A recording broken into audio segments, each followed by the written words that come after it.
Boa noite. Muito bom começarmos mais uma semana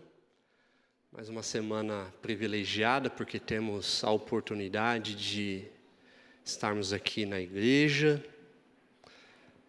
Teremos uma semana de música, de louvor, uma semana onde, além de nos encontrarmos aqui com os nossos amigos, com os nossos irmãos, também nós vamos fazer aquilo que tem de mais gostoso, estar na presença de Deus.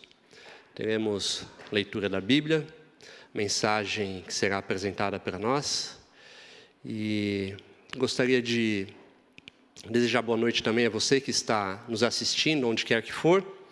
Que você se programe. Estaremos reunidos aqui todas as noites. Não somente nós que estamos aqui no santuário, estamos aqui na igreja, mas também ao vivo, estará sendo transmitido, que você possa também se programar para poder ser tão privilegiado como nós seremos aqui também durante essa semana de oração.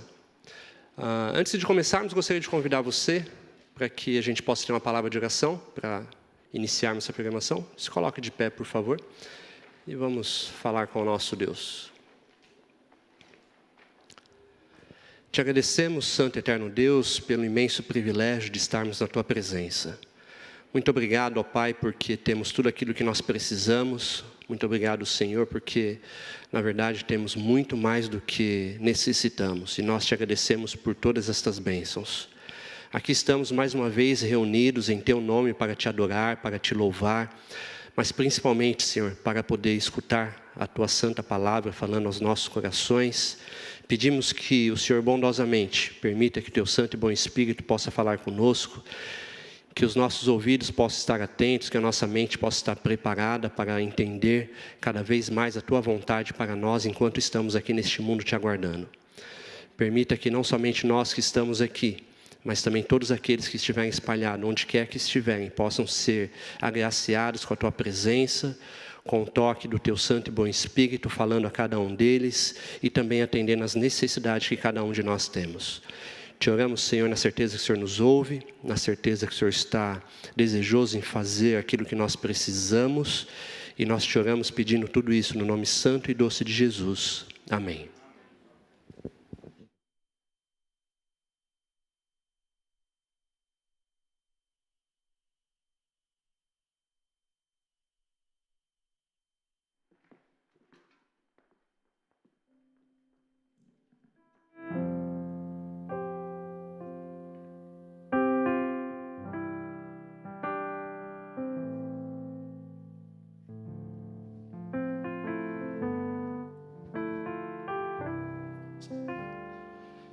Queremos dar uma boa noite a todos que estão aqui, já na casa de Deus, para uma noite de adoração, de celebração. E para começarmos essa noite, eu queria convidá-los, antes de mais nada, a dizer boa noite para nós aqui na frente. Boa noite. Você que está online aqui, diga boa noite também. Ok, foi ótimo. Diga boa noite para quem está do seu lado agora também. Diga boa noite, diga boa noite. Diga que bom que você está aqui hoje. Você está no melhor lugar do mundo, que é justamente na casa de Deus, aos pés do Salvador. Uma das grandes esperanças do Adventista do sétimo dia, nós carregamos o nosso nome, né? Boa noite. Boa noite, boa noite. Tudo bem? Boa noite, boa noite. Que é a volta de Jesus, né? E vamos cantar um pouquinho sobre a volta de Jesus. O hino Mansão sobre o Monte, no Inário Adventista, hino de número 501. Você que está em casa aí, cante conosco, por favor, cante conosco mesmo. E vamos cantar com alegria, porque é a nossa bendita esperança.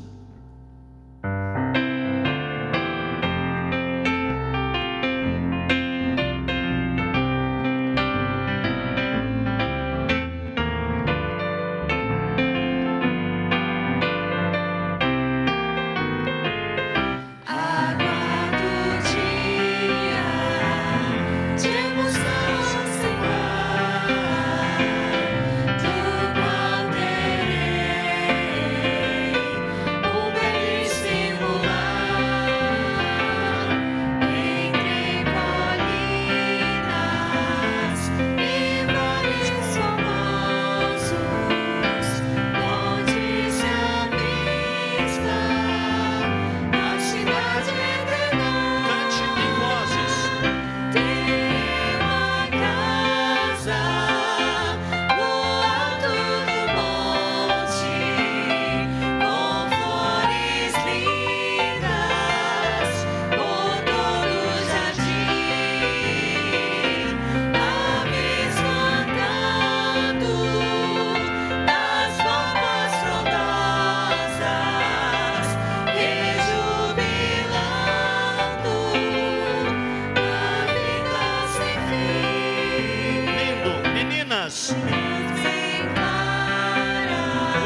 igreja canta, terei uma casa.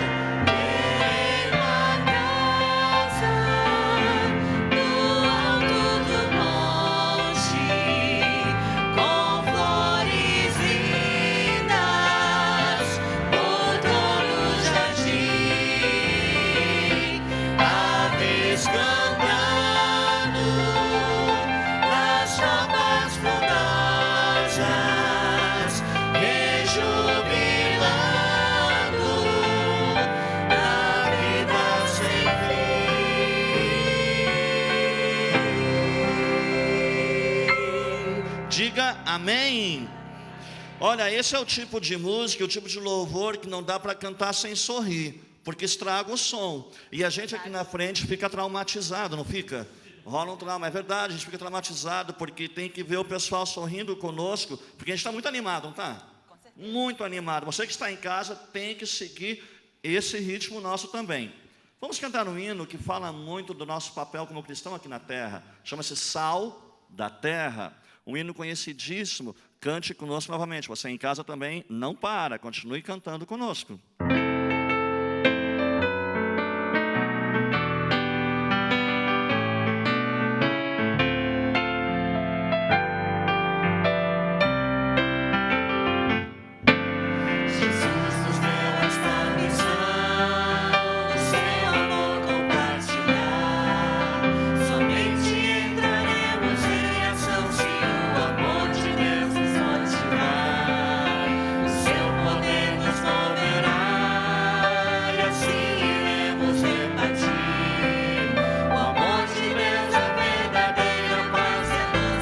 Você sabe, canta em vozes.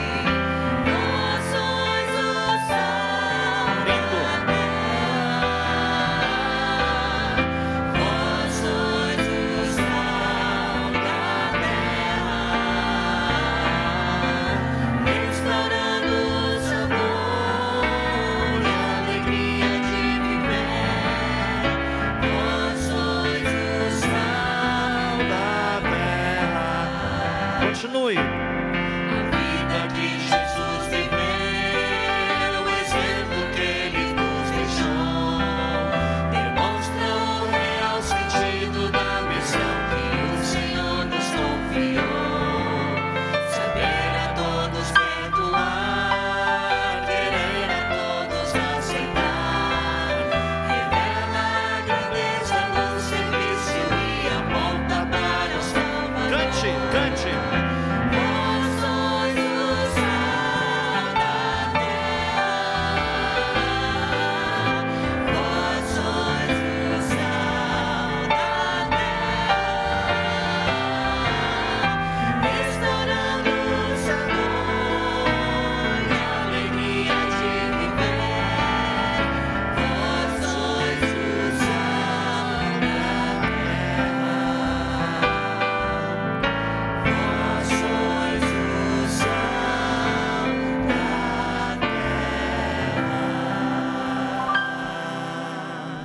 Amém.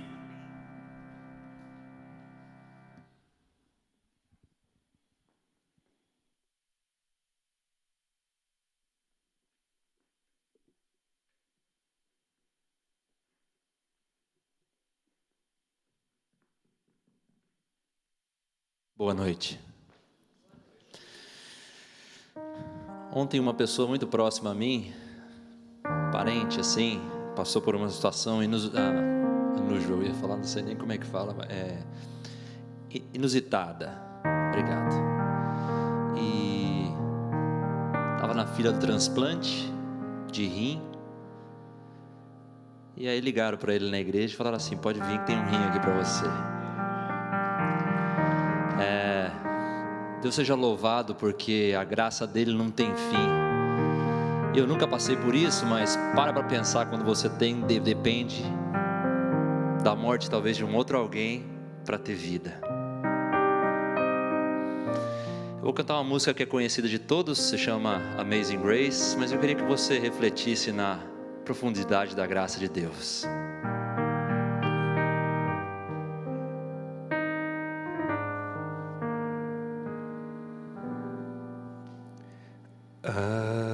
Amazing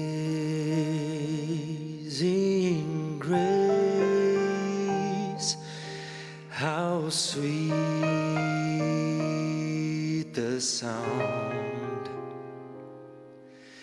that saved a wretch like me. I was lost,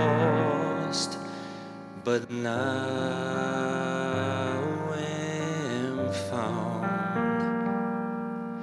Was blind, but now I see.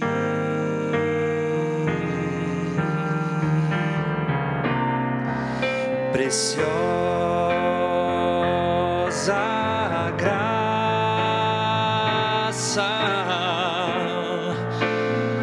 de Jesus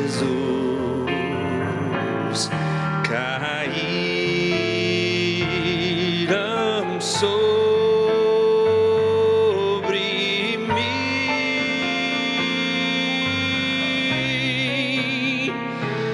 porém a graça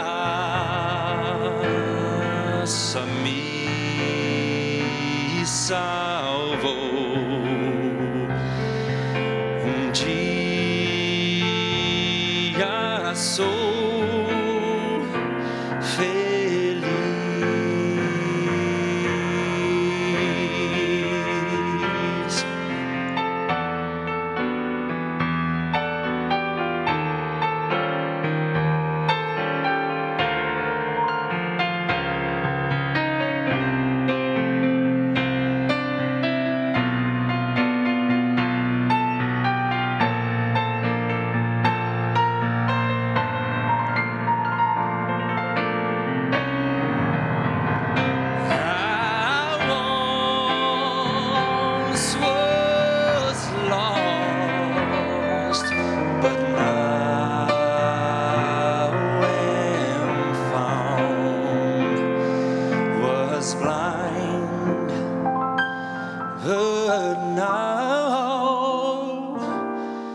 I see. Amém.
E está aqui ao meu lado, professor, compositor, pastor Valdeci. Nesse momento, eu gostaria de fazer uma oração de intercessão a ele, ao compartilhar conosco a mensagem de Deus. Gostaria também de pedir a Deus que abençoe a cada um que aqui está nesse momento. Aqueles que estão distantes, que estão conectados também, que sejam abençoados. Aqueles que estão necessitando de orações sobre assunto de saúde, relacionamento, trabalho. Eu quero colocar nas mãos de Deus o pastor Carlos Reis. Ele trabalha, acho que na área de Barretos, em São Paulo. Ele não está bem, assim, tem um diagnóstico daqueles difíceis, né, humanamente falando. Nós queremos colocá-lo nas mãos de Deus também. De qualquer forma, o importante é estarmos no melhor lugar do mundo, que é aos pés de Jesus. Então, eu gostaria de convidar a todos que aqui estão, se colocarem de joelhos, como podem. Aqueles que estão distantes, se há possibilidade, ajoelhem-se também e vamos falar com o Senhor. Nosso Deus e nosso bom Pai, é muito bom estar aqui para ouvir a Tua palavra. E nesta hora nós entendemos que o melhor lugar do mundo está aos pés do Salvador. O nosso Senhor Jesus Cristo, aquele que veio para nos colocar diante de uma possibilidade real de salvação. E por isso nós te louvamos e te agradecemos. Agradecemos pela Tua imensurável graça, maravilhosa graça. Agradecemos também pela oportunidade de representar a Ti como o sal aqui na terra, para que as pessoas com quem nós entramos em contato ou entramos em contato, possam também sentir esse gostinho maravilhoso do Senhor Jesus Cristo como nosso Salvador e Redentor. Esteja com o nosso orador, aquele que Tu escolheste para esta noite, professor, pastor Valdecir Lima. Que ele, ó Deus, seja abençoado mais uma vez e que sejamos abençoados ao ele transmitir a Tua palavra. Entregamos os necessitados em Tuas mãos, os doentes, aqueles que estão com relacionamentos difíceis, aqueles que estão com dificuldade de trabalho, enfim, lembramos daqueles que estão no leito. Senhor, cuida dessas pessoas, tem misericórdia delas. De uma forma especial, colocamos em Tuas mãos o pastor Carlos Reis e tantos outros que na nossa mente passa por agora. Agradecemos tudo em nome de Jesus. Amém.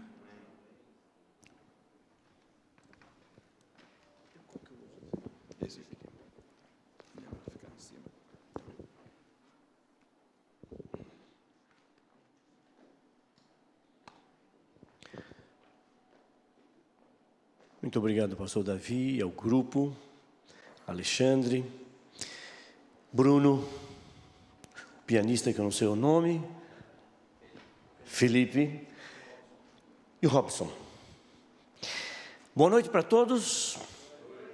É um privilégio maravilhoso estar aqui de volta para darmos continuidade a essa semana, onde quero fazer algumas abordagens referentes à nossa postura como cristãos, a nossa resposta aos apelos de Deus a nós, a nossa compreensão da sua graça em nossa vida.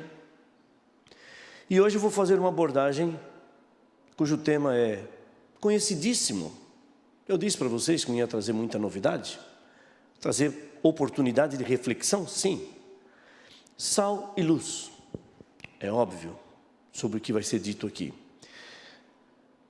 Mas eu queria imaginar com vocês, antes de entrar definidamente nesse título, nesse tema, queria conversar algumas coisas com vocês e lançar um desafio de oração e abrir a nossa mente para uma compreensão de algumas coisas que a Bíblia faz menção e que são extremamente importantes e necessárias para nós.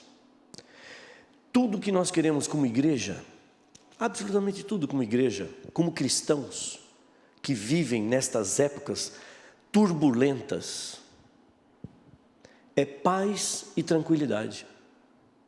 Simples assim. Nós precisamos de paz e tranquilidade. Para quê? Para você levar uma vida íntegra, para você ter um relacionamento fácil, para você ter espaço para comunicar o que você acredita com as pessoas que comungam, que vivem, que se relacionam com você, cristãs ou não. O Evangelho vai, a senhora White fala num livro, pequenino livro, um livro de bolso, chamado Como Conviver com os Outros. Ellen White faz uma abordagem interessante. Ela diz o seguinte: é através das relações sociais que a religião cristã entra em contato com o mundo. Primeiro parágrafo da página 24. É através das relações sociais. Imaginem só, nós imaginamos coisas espirituais, e ela diz, não, é relacionamento social, que você vai levar o lado espiritual para as pessoas entrarem em contato com a religião neste mundo. Mas para você fazer isso, você tem que ter paz e tranquilidade. Imagine se amanhã fosse baixada uma lei que limitasse a sua possibilidade de vir à igreja, que limitasse a sua possibilidade de devolver os dízimos, de cantar hinos, que a liberdade fosse cerceada. Vocês sabem, se nós tivéssemos a imagem de que uma lei ia ser lançada amanhã, ia entrar em vigor amanhã, sabe o que nós estaríamos fazendo hoje aqui? Nós todos estaríamos de mãos dadas, ajoelhados, clamando a Deus, orando a Deus pela oportunidade dEle nos providenciar, para que nós possamos terminar o trabalho que nos foi confiado. Eu quero vir para a igreja com paz e tranquilidade. Eu quero vir para a igreja com condições de receber informações para sair para esse mundo e transmitir àqueles que precisam ouvir. Há tantas pessoas que ainda não conseguiram entender, não conseguiram perceber o que Jesus Cristo significa na vida. Carregam peso, carregam uma consciência pesada, uma vida difícil. E nós gostaríamos de alcançá-las. Pois bem, eu vou ler para vocês aqui o que está escrito no livro, na primeira carta a Timóteo, no capítulo 2, versículos 1 e 2, diz o seguinte: antes de tudo, Paulo dizendo, exorto que se use a prática de súplicas, orações, intercessões, ações de graça, em favor de todos os homens. Ele exorta, ele pede, ele nos alerta da necessidade de nós orarmos e suplicarmos por todos os homens. Veja que interessante. E ele diz o seguinte aqui: em favor dos reis e de todos os que se acham investidos de autoridade, para que vivamos uma vida, olha que coisa interessante, tranquila e mansa. Às vezes nós temos uma visão um pouco negativa de pregarmos, ou de falarmos, ou de dizer que estamos levando uma vida tranquila e mansa. Mas é o que Paulo pede que nós façamos, porque esse deveria ser o nosso ideal de vida. Orem pelos reis, orem por aqueles investidos de poder, para que nós tenhamos uma vida tranquila e mansa, porque o dia que nós soubermos que essa tranquilidade vai ser tirada de nós, nós vamos estar aqui na igreja orando,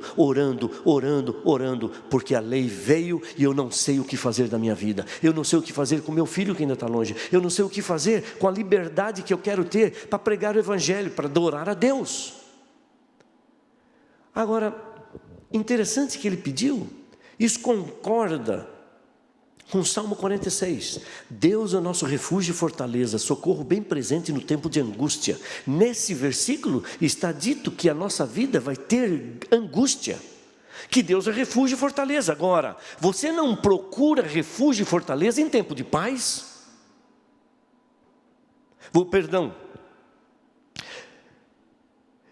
Sim. Eu vou repetir o pensamento. Você não procura refúgio e fortaleza em tempo de paz.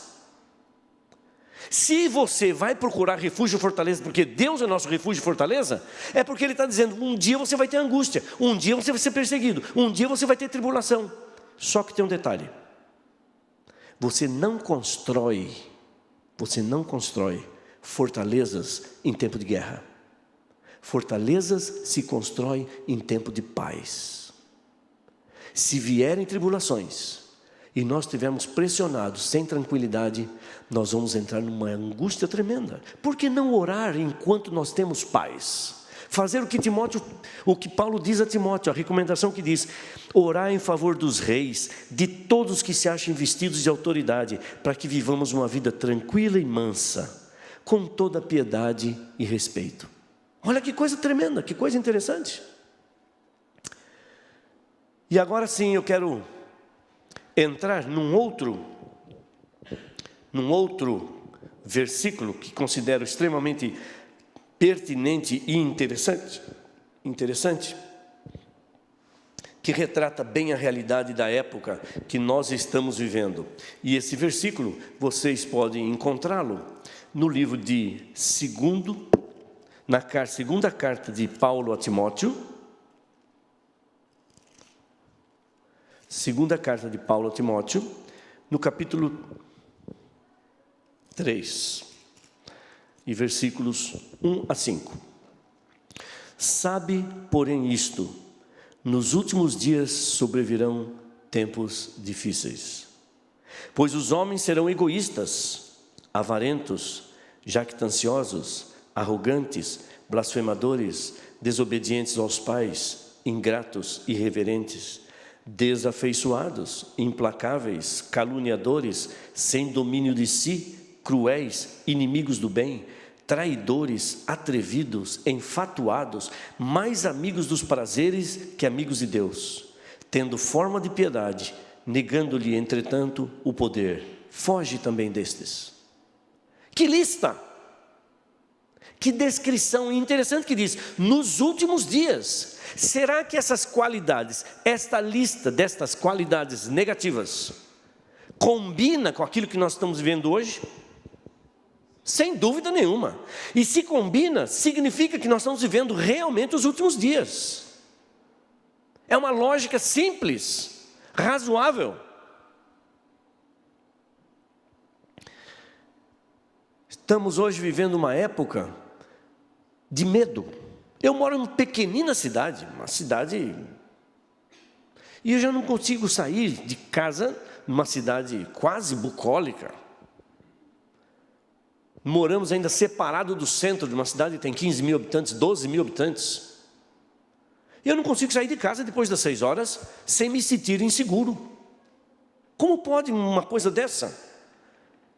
Eu imagino que esse medo é avassalador e atinge qualquer pessoa que viva hoje na nossa sociedade.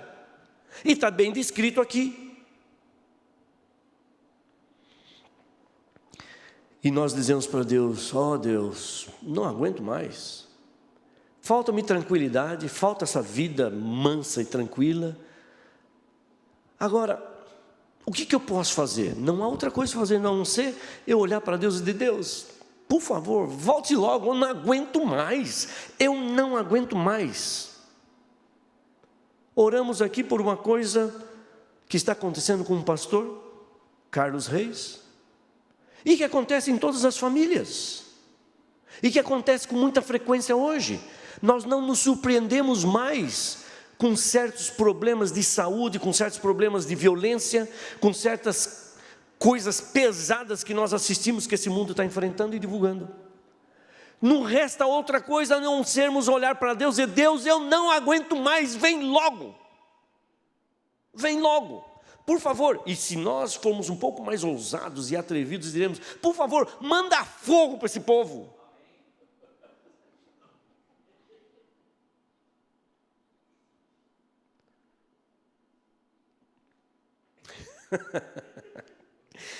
Amém. Manda fogo, não aguento mais. Outro dia eu cheguei para um amigo meu, um professor. Ele é costumeiramente um professor meio mal-humorado mesmo. E eu falei em tom de brincadeira para ele. Óbvio que é tom de brincadeira. Olhei para ele e falei assim: ei, professor, o mundo nunca teve tão bom, hein? Ele olhou para mim com aquela cara fechada, costumeira. Eu falei para provocar, óbvio. Olhou para mim e falou assim: tá bom, é para o fogo.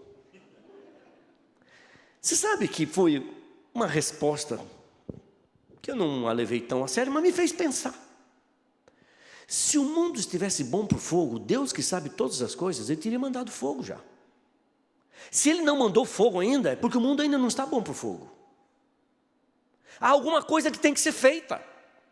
Há alguma atitude que os filhos de Deus nesta terra têm que fazer. Vocês sabiam que nós que estamos sentados, nós que estamos aqui nessa tranquilidade e nessa vida calma e tranquila enquanto podemos, Nós não fomos chamados para a salvação. Jesus não falou: ei vocês, me sigam que eu vou levar vocês para a salvação. Nós somos chamados para o trabalho. Ei, me sigam que eu vou fazer de vocês pescadores de homens.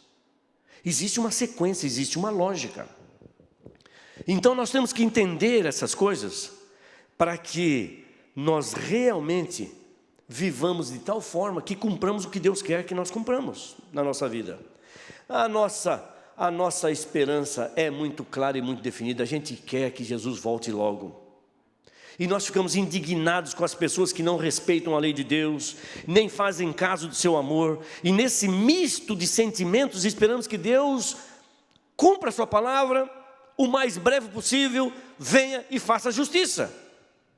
Deus, destrua esse povo que não respeita o teu nome. Sabe de uma coisa? O povo não tem que respeitar o nome de Jesus, nem o nome de Deus. Sabe por quê? Simples, a Bíblia é clara. Eles nasceram em pecado. Eles nasceram olhando para baixo. A profissão deles, entre aspas, obviamente, é pecar. E quanto eles mais pecarem, melhor eles são naquilo para o qual eles foram designados. Quem nasceu em pecado vai pecar cada vez mais, óbvio.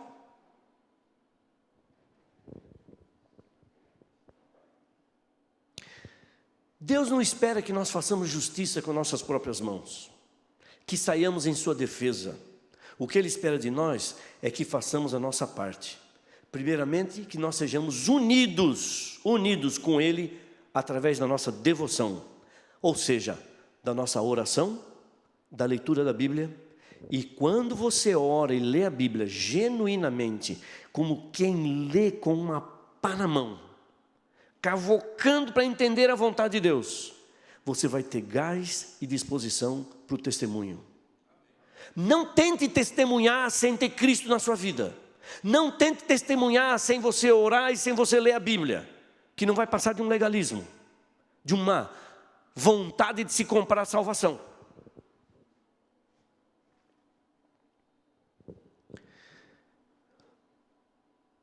O que é o melhor? Um povo santo. Simples. Santidade é uma palavra que às vezes nós olhamos e não entendemos muito bem. Santidade significa uma coisa separada.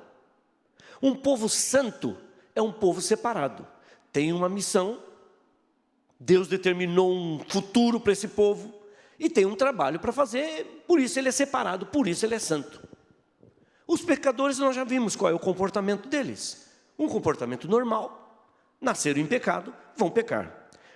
Nós, os santos, ou seja, que somos separados e que temos uma missão, é que precisamos respeitar o nome de Deus.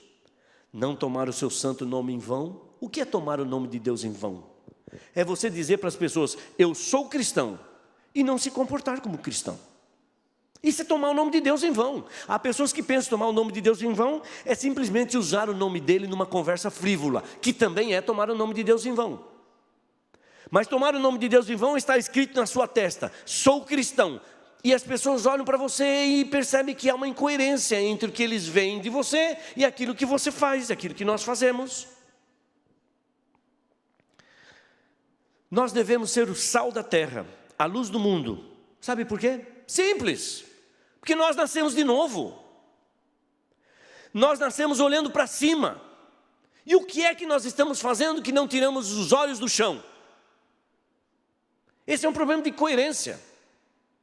Há um versículo na Bíblia que me espanta um pouco. É conhecido. Eu vou lê-lo aqui e depois eu já vou ler de uma forma rápida. Ele está em Mateus 24:6, que está escrito o seguinte: e ouvireis de guerras e rumores de guerras. E nós dizemos: gente, é verdade. Guerras e rumores de guerras. Não aguento mais. Você liga o televisor, é guerra para cá, é guerra para lá. E nós dizemos: Jesus tem que voltar. Tem que voltar. Não aguento tanta guerra, tanta discórdia, tanta confusão. Mas olha o que está escrito ali. Pode voltar esse problema. Olha o que está escrito ali: e ouvireis de guerras e de rumores de guerras. Olhai, não vos assusteis, porque é mistério que tudo isso aconteça. E agora diz o seguinte: mas ainda não é o fim.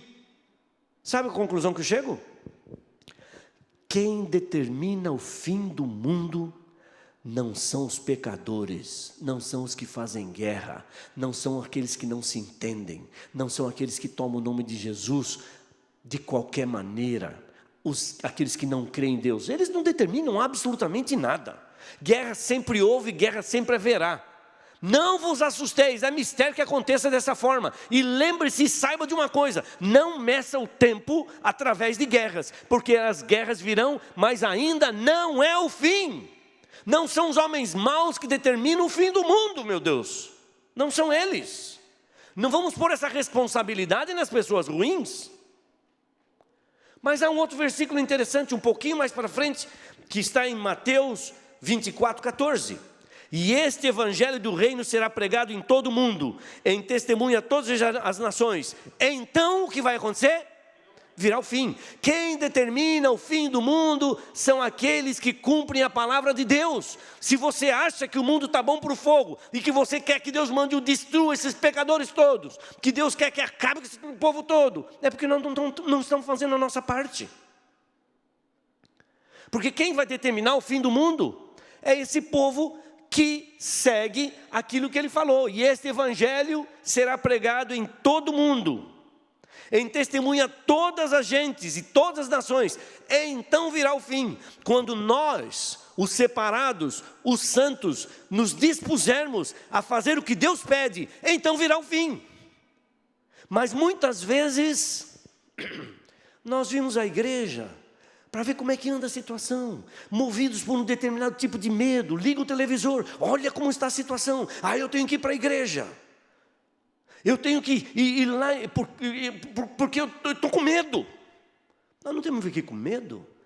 Temos que vir à igreja para recarregar as nossas baterias, em comunhão com os irmãos, porque nós somos um povo separado, porque ainda há uma tarefa para ser feita. Quem determina o fim, isso é uma coisa muito clara. Quem determina o fim são aqueles que vão pregar o evangelho.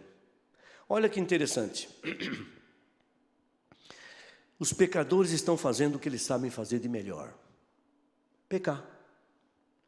Será que os santos estão fazendo aquilo que Deus pede que eles façam de melhor? Ou nós estamos apenas sentados, olhando para o mundão e dizendo: que venha fogo, que eu quero ir logo para o céu? Percebam, gente, isso aqui é uma coisa que merece reflexão, porque essa compreensão pode mudar radicalmente o nosso comportamento e a nossa visão a respeito daquilo que Deus espera da sua igreja nessa terra. Nós não vimos aqui para fugirmos dessa tempestade. Nós vimos aqui para termos gás, para nossas baterias serem recarregadas, para nós enfrentarmos essa tempestade. Porque se não for através de nós, Jesus vai demorar muito mais para vir.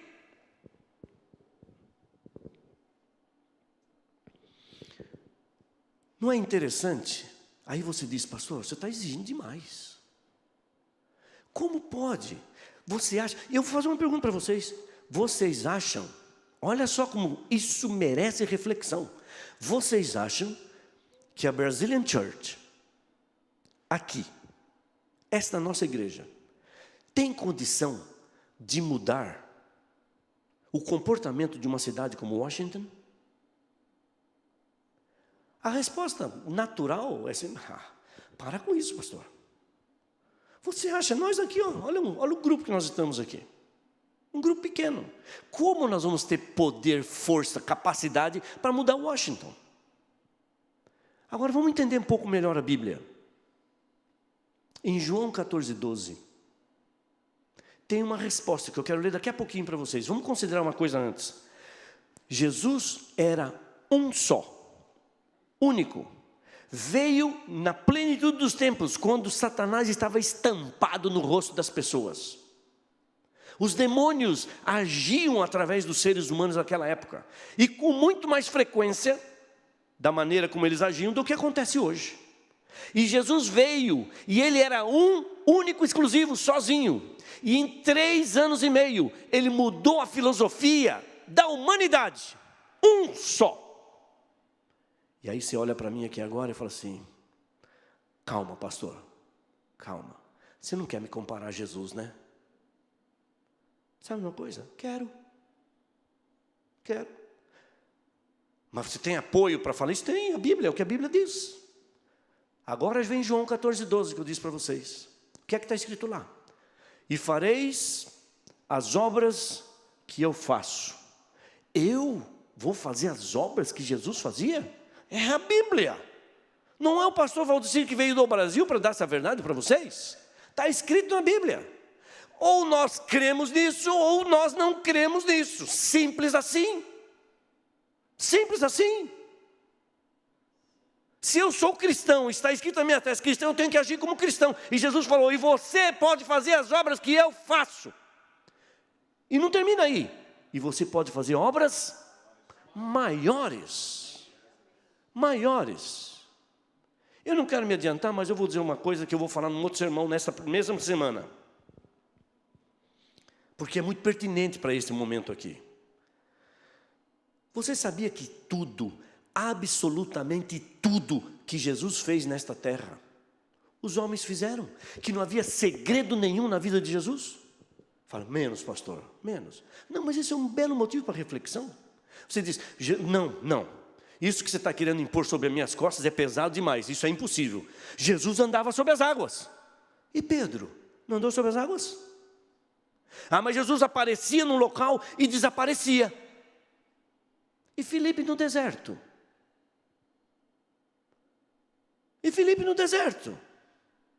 O etíope. Ah, mas Jesus multiplicava pães. E Eliseu não pegou 20 pães e multiplicou para 100 homens. Ah, mas Jesus curava as pessoas. E Pedro e João, quando entraram pela porta formosa, está em Atos 3, olhou para aquele sujeito que pediu uma esmola e falou a coisa mais estonteante que um servo, que um discípulo de Jesus podia falar. Andei 3 anos e meio com Jesus, meu filho. Não tenho ouro e não tenho prata, porque é assim que acaba a vida de quem anda com Jesus muitas vezes. Você não tem ouro e não tem prata. Coisas que são ideais na vida de muita gente. Ainda não. Essa é um pouquinho mais para frente. Deixa eu apagar aqui. Ah, acho que foi para eu apagar isso aqui. Ok. Ok.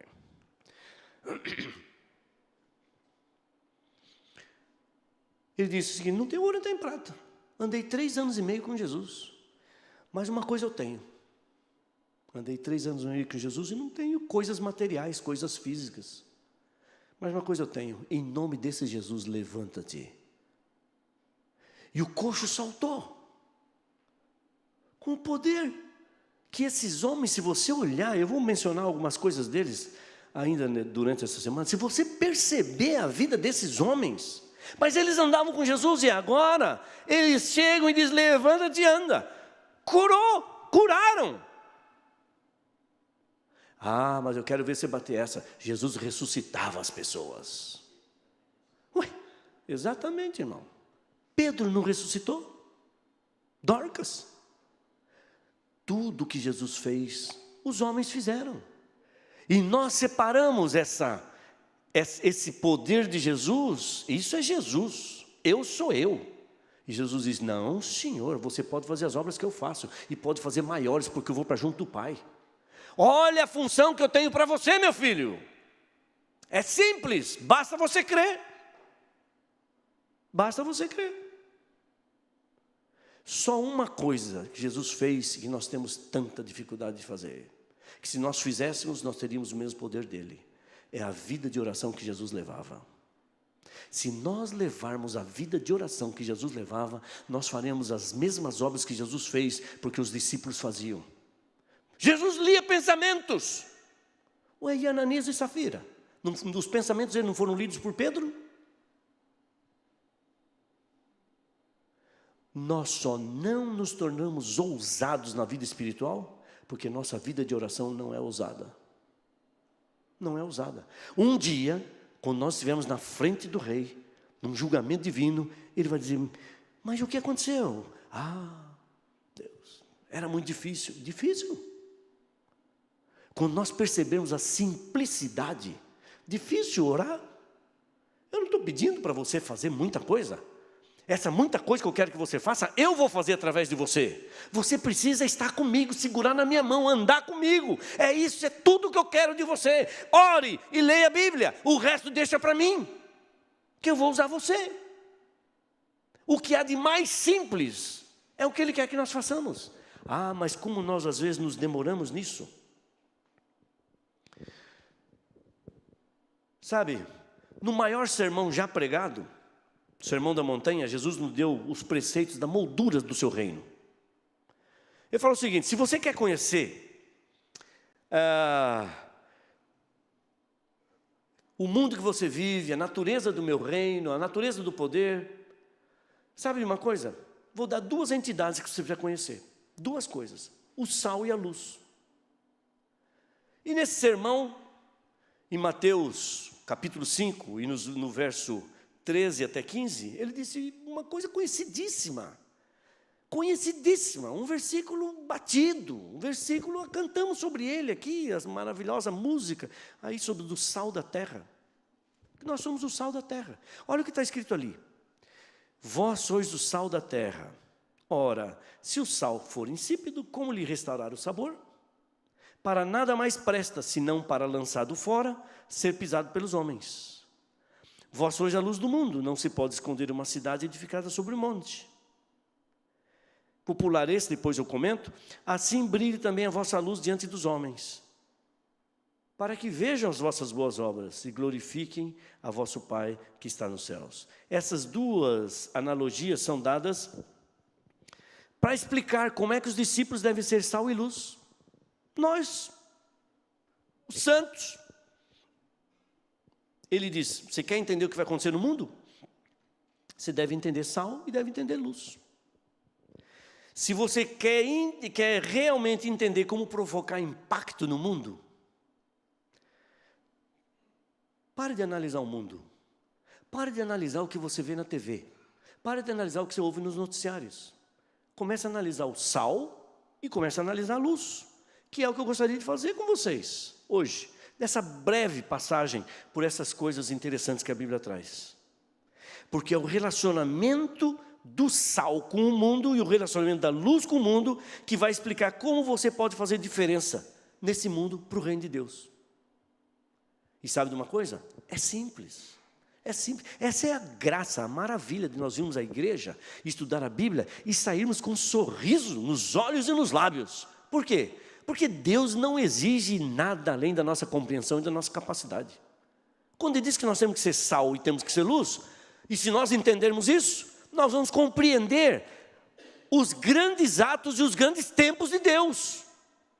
Porque eu não entendo porque Deus está demorando. Mas a partir do momento que eu sei que o fim só vem quando o mundo conhecer o Evangelho, e o Evangelho só vai ser conhecido no mundo através de nós, a coisa muda de figura. Nós começamos a ter uma compreensão muito mais lógica e muito mais clara. Vós sois o sal da terra. A terra é vista como um pedaço de carne que se deteriora. Esse pedaço de carne que está apodrecendo, ele está sendo atacado por uma bactéria. E para esse processo de podridão ser revertido, tem que ser jogado ali um elemento mais forte que essa bactéria. Essa bactéria tem nome, chama-se pecado. E esse elemento também tem nome, chama-se sal. E ser o sal é agir com o poder que não é nosso. É o poder que Deus dá, que Deus confere. Portanto, Deus usa a analogia do sal para explicar o que você e eu temos que ser quando enfrentamos essa carne que está se apodrecendo nessa cultura chamada terra, e está apodrecendo mesmo. Se eu parasse para conversar com vocês, as mudanças psicológicas, filosóficas, sociais, acadêmicas, que aconteceram nos últimos 5 anos, Estava conversando com o Bruno aqui agora. E ele me perguntou, você consegue dar aula para aquela garotada que faz comunicação social? Eu fiquei pensando no que ele havia dito ali. E é a grande verdade. Falou, é tanta informação que eles recebem. É tanta, sabe, eles recebem muito mais informação do que eles conseguem decodificar, do que eles conseguem absorver. Eles chegam na aula, já eles não querem passar por o primeiro, segundo, terceiro, quarto, quinto degraus nessa vida. Vocês podem ver que os maiores problemas que nós vemos hoje nessas áreas são pessoas que querem estar no 10º degrau da escada sem passar pelo primeiro. Muita informação. O pessoal já chega se achando superior, porque ele tem muita informação. Se você não for sal, não vai haver sal para o mundo. Se você não for luz, não vai haver luz para o mundo. Para eu exemplificar de forma bíblica o que eu estou falando para vocês, eu vou usar uma situação que aconteceu, que se encontra no livro de Gênesis, capítulo 18. Não vou olhar versículo por versículo, porque dá para nós termos uma visão generalizada do que aconteceu ali. No versículo 18 acontece um diálogo muito interessante, no capítulo 18, perdão. No capítulo 18 de Gênesis aparece um diálogo muito interessante entre Deus e Abraão. Deus, como era amigo de Abraão, conversava com Abraão, chegou para Abraão e disse o seguinte, Abraão, estou com um plano na minha cabeça. Leiam lá depois, para vocês perceberem que interessante esse diálogo. O plano que eu tenho na minha cabeça é o seguinte, vou destruir 2 cidades, Sodoma e Gomorra. Entendeu, Abraão? Deus tem que falar com Abraão também. O sobrinho de Abraão estava lá. Era um habitante de uma daquelas cidades. Vou destruir as 2 cidades. E Abraão olha para Deus com a liberdade que ele tem de conversar com Deus. Olha para Deus e diz, Deus, se o Senhor é o Deus que eu conheço, é o Deus que classificou a teologia que eu tenho para a minha vida e me passou essas informações teológicas, aquilo que eu conheço de Ti. Se o Senhor é o Deus que eu conheço, Deus que fala coisas maravilhosas a respeito da vida, é incoerente o que o Senhor vai fazer. Como é que o Senhor vai destruir 500.000 pessoas dessas 2 cidades? E entre essas 500.000 pessoas, o Senhor vai destruir o justo junto com o ímpio. Isso é injusto, Deus. Olha que diálogo ousado que Abraão teve com Deus. Dá uma olhadinha ali. É injusto. Que bênção, meu irmão. Obrigado. Eu estou precisando mesmo que minha voz está indo. Isso é injusto. Aí, Abraão aparece com esse. Abraão aparece com esta iniciativa, com esse diálogo. Deus, eu quero lhe fazer uma proposta. Eu vou entrar nessas cidades e vou achar 50 justos. O Senhor poupa as 2 cidades? O Senhor poupa 500.000 pessoas pelos 50 justos?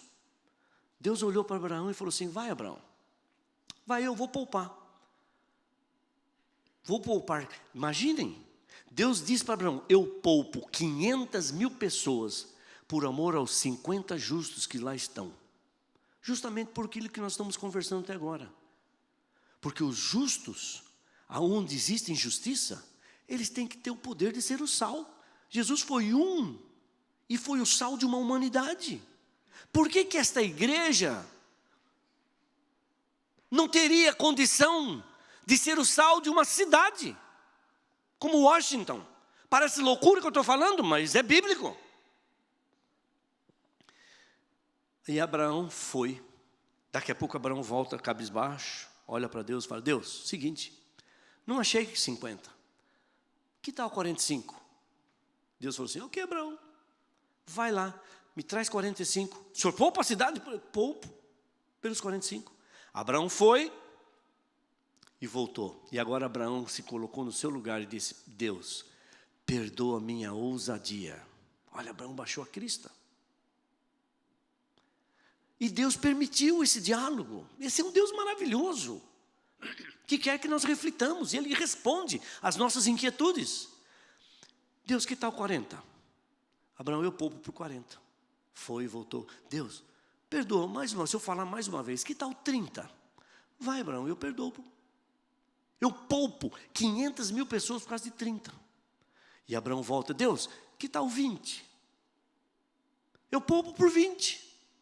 E Abraão vai mais uma vez e volta, Deus, tenho mais uma proposta, me perdoa, eu sou um ser humano, que tal, o senhor poupa por 10? Eu poupo por 10. Que Deus maravilhoso é esse? E agora eu chego a uma conclusão, que eu gostaria que vocês pensassem bem nessa conclusão. Sabe por que Deus destruiu Sodoma e Gomorra? Vamos pensar bem quando nós dizemos, se Deus não mandar fogo nesse mundão, Ele vai ter que pedir perdão para Sodoma e Gomorra. Sabe por que Deus destruiu Sodoma e Gomorra? Não é porque os pecadores estavam pecando, é porque não tinha nem 10 santos lá. Se tivesse 10 santos, as cidades iam ser poupadas. Imaginem quantos das cidades hoje em dia, cidades que nós achamos maldosas, violentas, viciadas, estão sendo poupadas porque existem pessoas santas dentro daquela cidade. Se essas pessoas santas têm condição de poupar essas cidades, eles têm condição de reverter o mal dessa cidade, porque eles são o sal. E o sal é a única instituição, é a única coisa capaz de reverter essa bactéria chamada pecado. E 1 mudou o mundo, e 10 mudariam a situação de Sodoma e Gomorra. Sabe por quê? Porque no livro de Ezequiel diz o seguinte, Ezequiel 33:11, Deus não tem prazer na morte do ímpio, senão que o ímpio se converta do seu mau caminho e viva. Deus é o Deus da vida. Como eu posso olhar para esse mundo e dizer, manda fogo nesse povo, porque eu quero ir para o céu logo? Não. Deus, me dá poder. Deus, faz entender o meu papel, porque eu quero testemunhar de Ti. E quando essas pessoas que Tu amaste, que Tu morreste por elas, e que eu estou aprendendo a amar porque eu estou Te conhecendo, quando elas se entregarem, aí então volte, porque nós teremos o prazer de morar eternamente com essas pessoas. Eu não posso abandoná-las porque elas estão pecando, elas não tiveram a mesma oportunidade que nós, elas precisam dessa oportunidade. A responsabilidade não pode ser jogada nas costas dos pecadores. Mas havia um crente lá, uma família de crentes lá, se salvaram muito poucos. O que aconteceu? O que acontece quando o sal não é mais sal? Aliás, sal é sempre sal. NaCl. Sal. Como é que o sal deixa de ser sal? Se você tirar algum desses elementos, ele não é sal. Então ele não é que ele deixou de ser sal, ele não é sal. O sal só deixa de ser sal, sabe quando? Quando ele se mistura com os ingredientes errados. Como é que os santos estão se misturando nesse mundo para receber poder de Deus?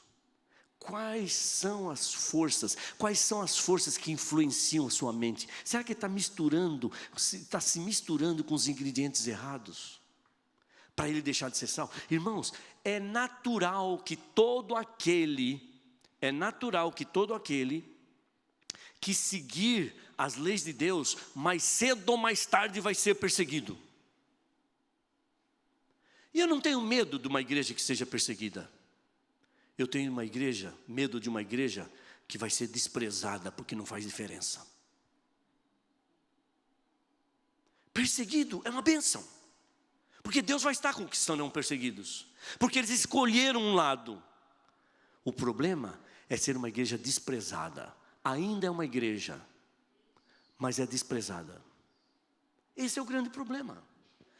Isso nos faz refletir, nos faz entender as coisas que acontecem.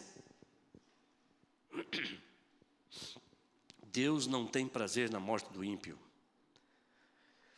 Quando o sal perde o sabor, é porque ele está misturado com os ingredientes errados, porque a filosofia do sal, ela está sendo regada com tanta força.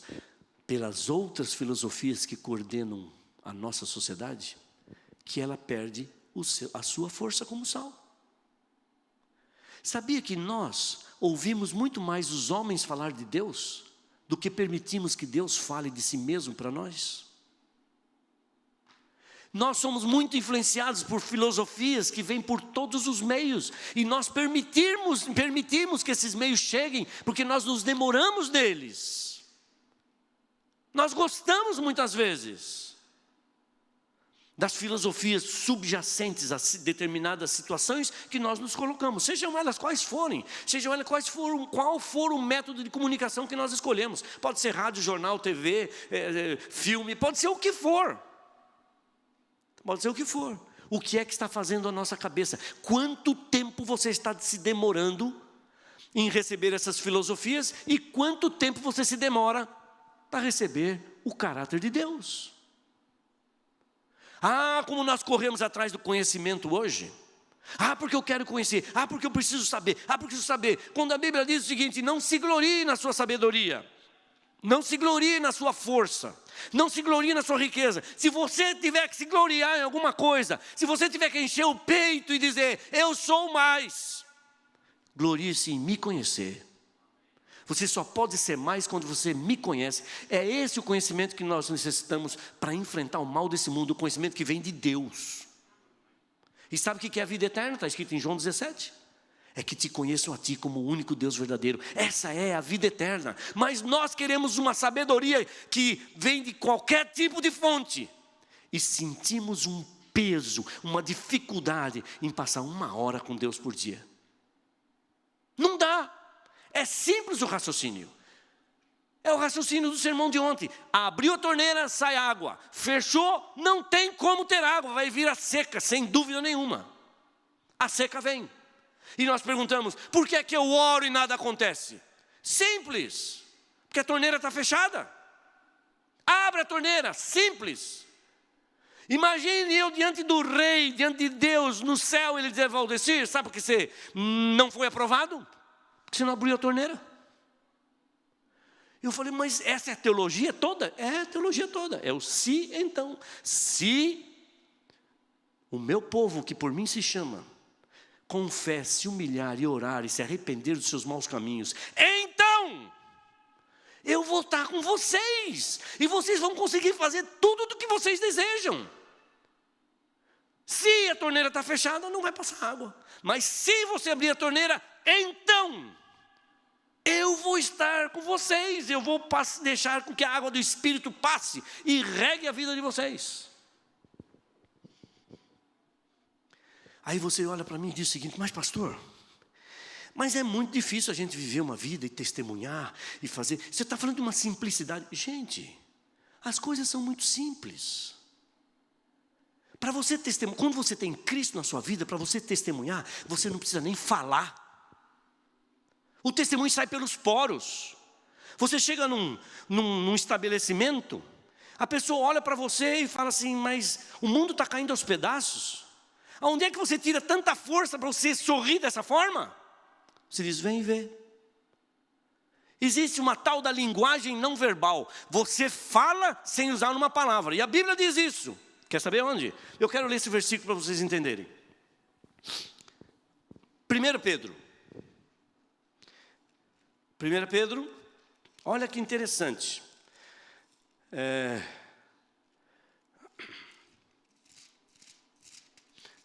Que coisa interessante. Capítulo 3, e versículo 1, diz o seguinte: mulheres, sede igualmente submissas a vosso próprio marido. Não é sobre isso que eu vou falar, porque essa linguagem verbal é meio difícil. Para que, se ele ainda não obedece à palavra, olha que interessante, sejam submissos ao vosso marido. Para que, se ele ainda não obedece à palavra, ele seja ganho. De que forma? Sem palavras. Através de quê? Se isso acontece, biblicamente, com uma mulher que precisa, que se sente no dever, que quer ver seu marido convertido, e isso acontece sem palavra alguma, não fica buzinando na orelha do seu marido. Vem para a igreja, vem para a igreja. Não, é o seu comportamento.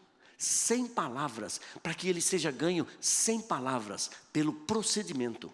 O procedimento conta, mas nós achamos que a minha maneira de proceder, como eu a entendo, justifica os meus atos. Justifica os meus atos. Então está tudo bem, mas não é bem assim. Eu quero mostrar para vocês, agora sim, vamos ver, aquela passagem que eu acho extremamente, olha que interessante essa passagem aqui. Paulo levava consigo a atmosfera do céu. Todos os que com ele se associavam sentiam a influência de sua união com Cristo. A única coisa que Paulo tinha é uma união com Cristo. Ele era unido com Cristo. E quando as pessoas se aproximavam de Paulo, sentiam o seu discurso, sentiam os seus movimentos, sentiam sua influência. O fato de que sua própria vida exemplificava a verdade que pregava, ou seja, aquilo que eu falo, as minhas palavras, simplesmente estão em harmonia com aquilo que eu vivo. Dava sua pregação um convincente poder. Você quer poder naquilo que você fala? Simples. Seja coerente com aquilo que você acredita. Ponto. Só. Se você fala, eu vou, vai. Se você fala, eu sou, seja. Só isso que precisa, nada mais que isso. Eu sou cristão. Ande com Cristo. Simples assim. Segure a mão de Jesus. Através de quê? Oração. A fé vem através de quê? Do ouvir. Ouvir o quê? A palavra de Deus. Simples. Nisto reside o poder da verdade. E agora olha só. A influência espontânea. O que é espontânea? Sai de você sem você perceber. E inconsciente. Ou seja, você não programa, você não percebe. Ela simplesmente sai de você. Ela é inconsciente e é espontânea. Aqui está o problema. De uma vida santa. Esse é o problema. Não é de uma vida mais ou menos. Não é de uma vida incoerente. Não é de uma vida do jeito que eu quero. É de uma vida santa. Vida santa é você se sentir separado e fazer o que Deus pede que você faça. Como que você sabe disso? Lendo e orando. Ponto final. De uma vida santa. É o maior sermão que se pode fazer em prol do Evangelho. Você achava que o maior sermão em prol do Evangelho é o de Mark Feeling? Dwight Nelson? Alejandro Bullion? Não, é o seu. Desde que você seja coerente com a verdade de uma vida santa. É o maior sermão que se pode ouvir em prol do Evangelho. Que coisa interessante. E tem mais ainda dessa linguagem não verbal.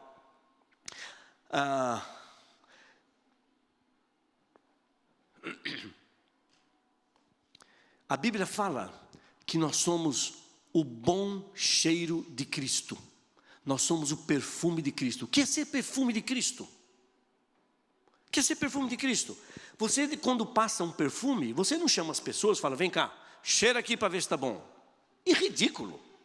Você passa um perfume e as pessoas percebem que existe uma aura, uma esfera, um ar em torno de você que vale a pena me aproximar. E elas vão se aproximar de você de livre e espontânea vontade, porque você cheira bem. Cristo na vida também é assim. Se você tem Cristo, não se preocupe com o testemunho. Ele vai sair porque as pessoas vão se aproximar de você. Fala, você tem um perfume maravilhoso. É o perfume que a Bíblia fala, porque nós somos o bom cheiro de Cristo. Eles vão se aproximar de você e falar, mas que maravilha, por que você é assim? E você vai dizer, vem ver, vem comigo sábado de manhã, que eu vou mostrar para você minha comunidade. E aqui a igreja vai tendo poder para mudar toda a estrutura filosófica de uma cidade como Washington. Não é por causa da cor dos seus olhos, é porque Deus está aqui. Basta que nós acreditemos nisso. Não sobrou tempo para a luz. Mas eu vou dar um pensamento para encerrar. A Bíblia diz, vós sois a luz do mundo. Não se pode esconder uma lâmpada e colocá-la debaixo de um alqueire. Quando a Bíblia diz alqueire, significa uma medida, um galão. Imagina você tem um balde, Se põe uma lâmpada aqui, põe um balde por cima. Não é assim, a Bíblia está dizendo, não é assim que se põe luz. Luz é para estar no velador. Agora, o interessante é que a Bíblia não fala, vós sois a lâmpada do mundo.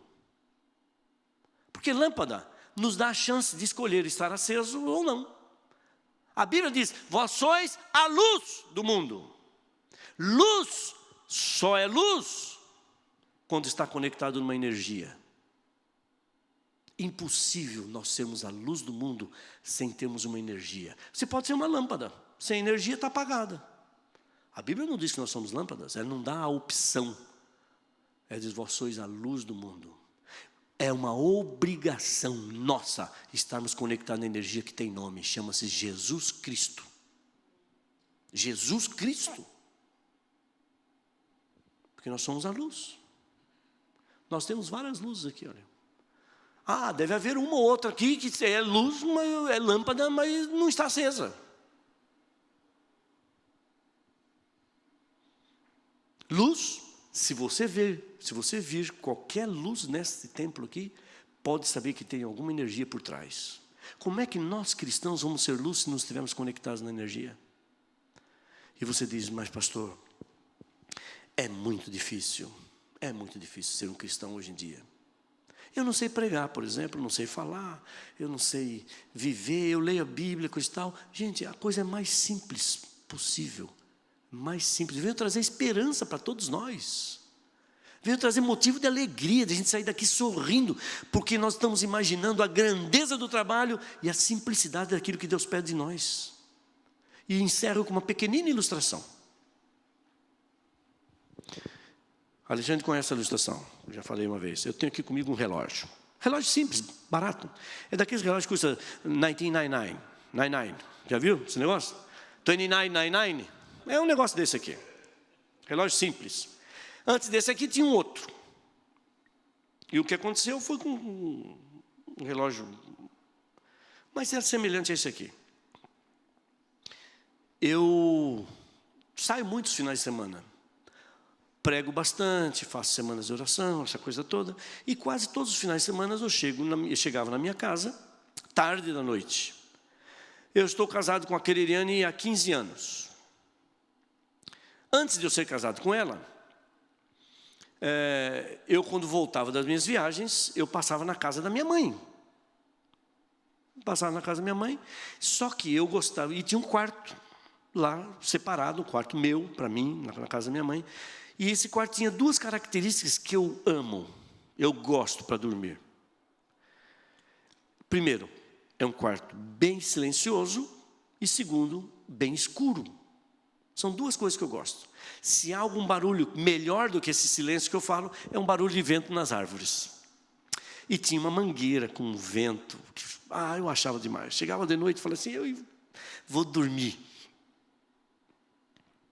Aí eu chegava tarde da noite, entrava silencioso em casa para não acordar minha mãe, ia para o meu quarto, arrumava as coisas, pegava algumas coisas que eu ia precisar no dia seguinte, que eu tinha que ir para o NAS, porque eu dava aula já. Então eu punha alguns papéis no chão para eu não esquecer, porque eu era casado, podia pôr as coisas no chão. Hoje já não posso fazer mais isso, né? Porque a bagunça não é mais permitida. Mas naquela época, essa liberdade eu ainda tinha, entre outras. Eu punha aqui. Aí tinha eu deixava um copo com água ali, coisa e tal. Quando chegava de madrugada, ou eu queria ir para o banheiro, ou eu precisava beber um pouco de água, eu pensava o seguinte, mas se eu me levantar agora, 3 da manhã, 4 da manhã, e for ao banheiro e acender a luz vai ferir meus olhos e eu vou acordar e não vou pegar no sono, de novo. Eu tenho que sair, mas se eu sair com a luz apagada, tem esses papéis, tem esse copo com um pouco restinho d'água aqui, eu posso derrubar e coisa e tal. O que eu faço? Me lembrei do relógio, que hoje nós temos o celular para fazer esse papel. Essa ilustração que perdeu muita força há uns 10 anos para cá. E esse celular tem uma característica muito interessante, muito simples. Ele tem uma luzinha aqui, ó. Acendi a luz, não sei, não quero ferir os olhos de vocês. Acendi a luz aqui, ó. Olha, essa luz aqui. Aí eu falei assim, é o celular. Acordei de madrugada, peguei o relógio, apertei o botãozinho aqui.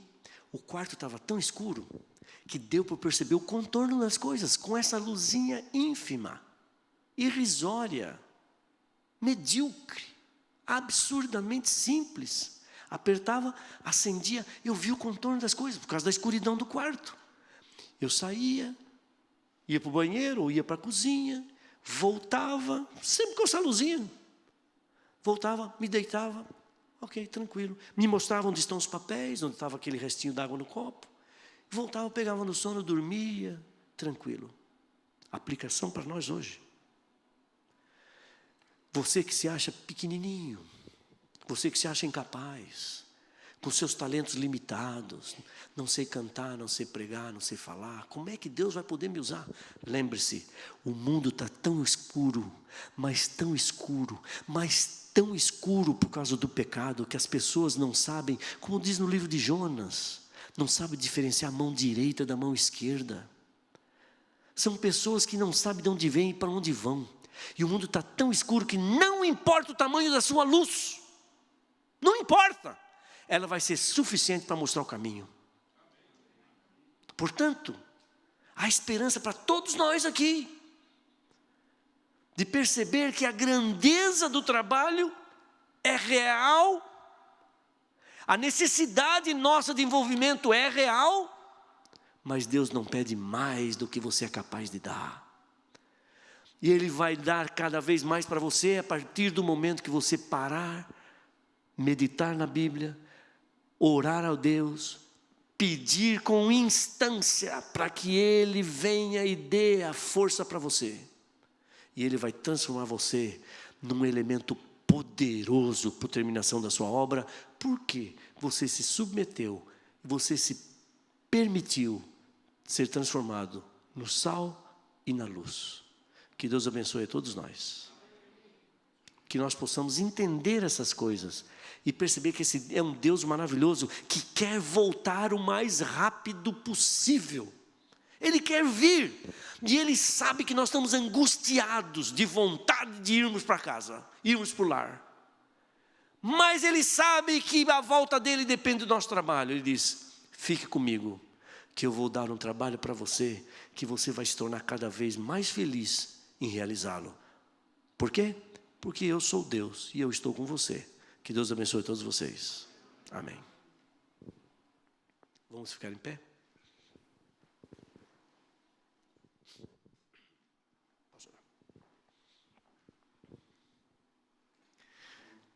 Santo Deus e Pai que está nos céus, nós somos imensamente agradecidos pelas tuas bênçãos.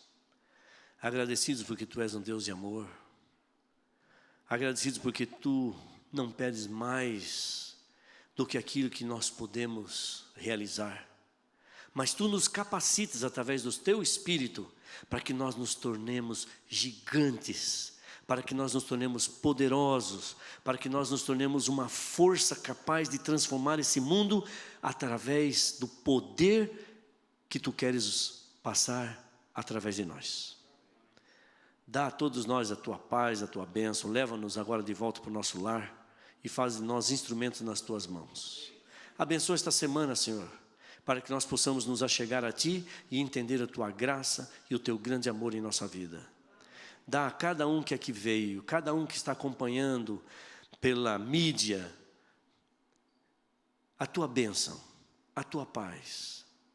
Essa paz e tranquilidade que nós precisamos. Abençoa, portanto, os líderes da nossa nação, do nosso mundo, para que nós tenhamos ainda essa tranquilidade para brilharmos a nossa luz e para nos comportarmos como o sal, para que, através do conhecimento das pessoas que precisam te encontrar, nós possamos apressar a tua volta. É o que pedimos e agradecemos por Jesus. Amém.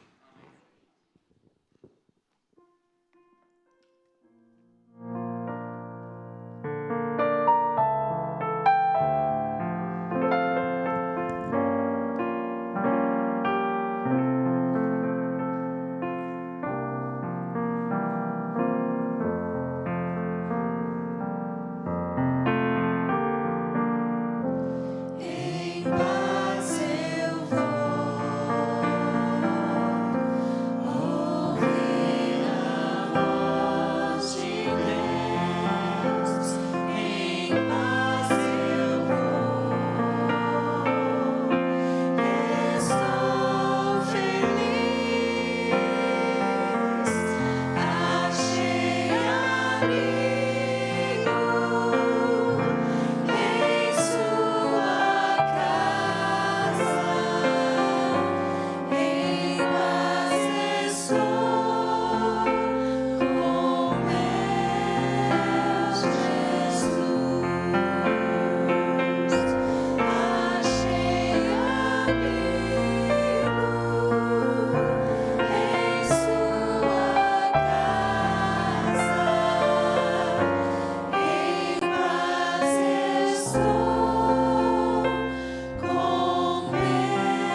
porque vocês vieram. Foi um dia bastante chuvoso, pelo menos agora ao início do nosso culto. Mas eu acredito que existem muitas pessoas da nossa comunidade que merecem estar aqui. Então, eu quero lançar o desafio. Dê oportunidade a elas. Vamos ver se outros aproveitem esse privilégio de estar aqui conosco amanhã. Uma boa noite.